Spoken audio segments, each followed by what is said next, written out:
अस्सलाम वालेकुम। ये बिल्ली अचानक गाड़ी के आगे आगे बैठ गई है। अब इसको कुछ समझ में नहीं आ रही कि ये क्या माजरा है।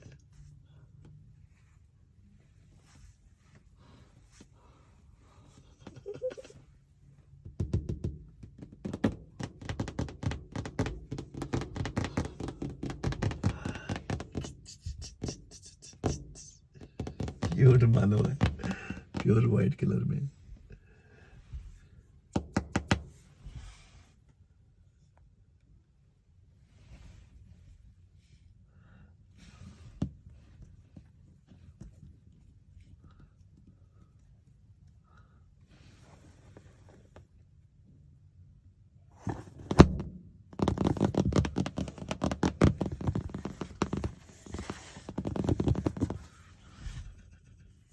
क्यूट मानो है, क्यूट।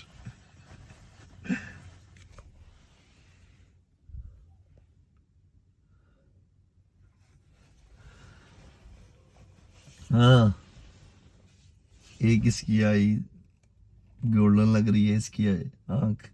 एक इसकी आंख फिरोजी सी लग रही है, ब्लू कलर की, ब्लू गोल्डन। कुदरत अल्लाह की, समझ नहीं आ रही उसको ये क्या हो रहा है उसके साथ।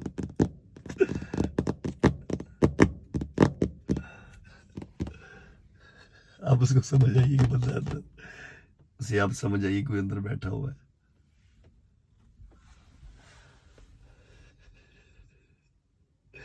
अब देखिए ये क्या करती है। ये टिश्यू खाने लगी है। ये बाहर है, शीशे से बाहर है, बोनट पे बैठी हुई है।